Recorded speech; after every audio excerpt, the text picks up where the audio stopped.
right now I'm traveling in my private capacity in trust. Okay, so in Washington State, anybody who is operating a motor vehicle on a public roadway in any sort of capacity, traveling or otherwise, is required to have a valid driver's license. If it's out of another state, that's fine. But Washington State or other state driver's license is required to have. Right. Otherwise, you're not allowed to drive. Okay, so do you have a driver's license out of any state or anything like that? Okay, well, right now I'm exercising my right not to volunteer. I've given you those credentials.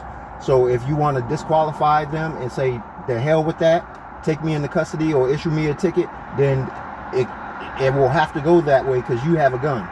But I'm simply asserting my rights. I know who I am. I've given you that. If you don't like it, you can issue me a ticket, but please let me go on my way because I'm headed to work. I've already given notice to all parties that's attached in that document. You can go here. Let me find the page for you.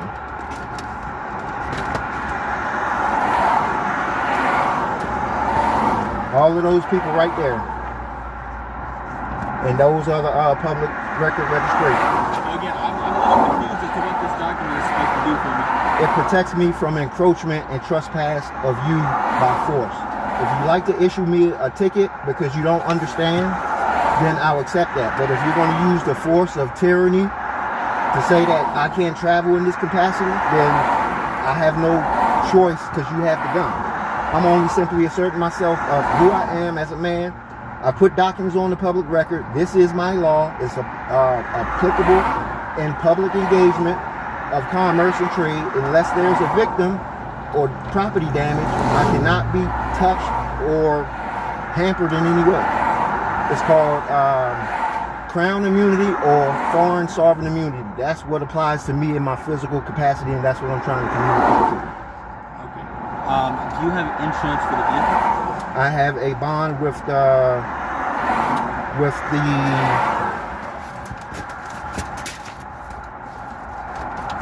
here's the record for my tag in Florida.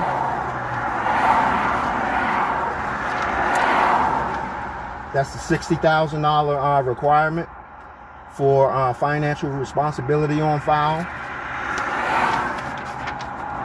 This is my notice that I filed in the Snohomish County Tribunal for 3 weeks. I'm an Article 4 individual man that operates under the Republic. And that's the contracts that you see in your hand. So what you've done is made up some of your own documents here under your Republic of Washington State Republic or whatever it is, and then you've just simply entered them into court record. That doesn't make them valid and you can travel under those plates. No, sir. So you don't have insurance. Do you have a policy card for insurance that you can show me? No, sir. You don't understand what I'm trying to communicate with you. I am out of the operational jurisdiction of dictates of your statutes. So actually, if you're operating a vehicle on the roadways, the public roadways in Washington State, then you are obligated. It doesn't matter what documents you file, you're obligated to follow the laws of Washington State. Okay. And can you give me your, since you don't want to listen to me, now we can go to paper. Give me a notice of objection. Tell me my paperwork is bullshit and I have to comply with Washington State. That's all I need, and you can do whatever you want to do. So I'm not filling out any documents for you. Okay. Now, I see that you have what appears to be a joint of marijuana in the cup holder there. Is that marijuana? So marijuana is legal in Washington. It's legal to smoke. I have no objection to you, obviously, possessing or smoking marijuana. However, you're not allowed to have it within reach of the driver of the vehicle. Okay. It's similar as if you had an open bottle of vodka. So unless it's in the factory sealed container, it has to be somewhere in the back where one of the passengers can't access it. Are you aware of that? Sir, Yeah. I'm sticking to my documents. I'm asking you to. You're trying to put me into statutory Washington jurisdiction again. Okay, so I'm just telling you right now. I understand you filed all this paperwork, right? And you have created your own state or whatever it is, but you are required, right? So, for example, if a Canadian citizen, someone who's not an American citizen, comes to Washington, they're still required to follow all the laws and rules of the road in Washington. They have to have a valid driver's license. They have to have insurance. They can't be breaking any of the other laws, right? So, I'm just telling you right now that you might think that every single other person in the every other police officer, all the judges, all the prosecutors, everybody, all the legislators, everybody in the government does not recognize what you're telling me right here. Okay? Then all I need you to do is sign the notice of objection, because I need this to present in court so they can weigh the information. You said, fuck this. And what I'm going to do is I'm going to call for your oath of office, because that's what you have as an oath of office, to uphold and respect contracts of this nature. But you're going to disregard it and say, no, it's about Washington. It's about Washington. Washington is a fictitious state. It can't be cross-examined. It can't be damaged in any way. So you're going to pull me into a fraudulent transaction to charge me in the name of the state or state of Washington says I have to do this or that and the third, right? I'm going to go into court and I'm going to say, do I have a right to face my accuser? I'm going to call you to the stand and say, what did I do to you?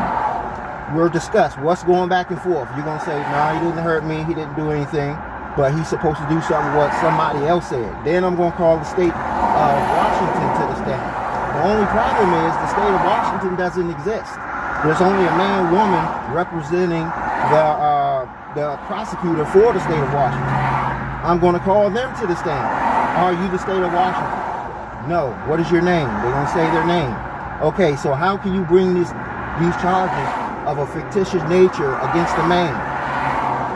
I've been put in jail for this, man. They've sent fucking SWAT teams to kill me over this shit in Florida. I'm no joke on paper, for real. I respect people. I guard people. I protect people. But when an individual such as yourself, not knowledgeable, and I'm telling you, I'm communicating, let me calm myself down, because I'm a reasonable person. But when it comes to this court stuff, no one wants to challenge me on the grounds of what it is.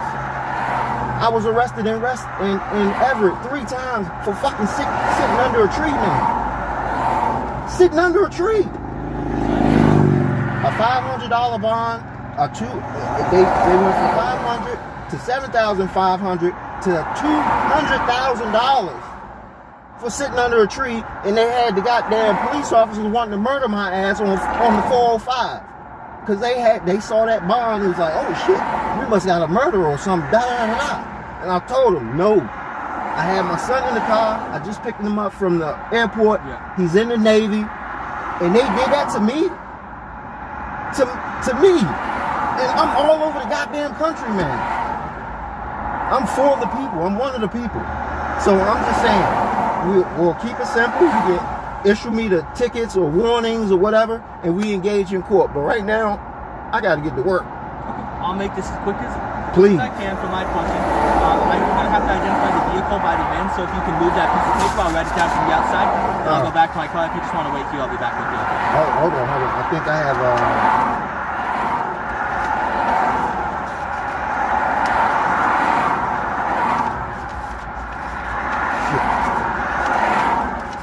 I had the title with me. Well, that's all right. I'll just stop right there. All right, go ahead.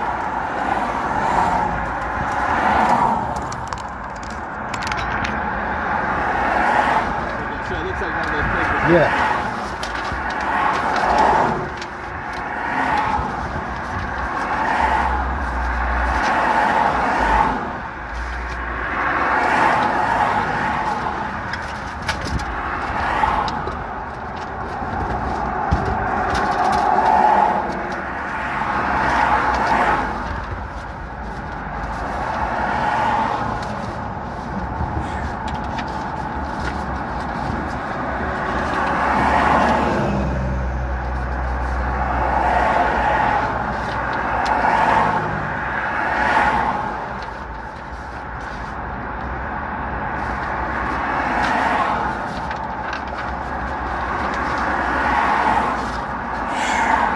Damn, man. Got me upset like a motherfucker.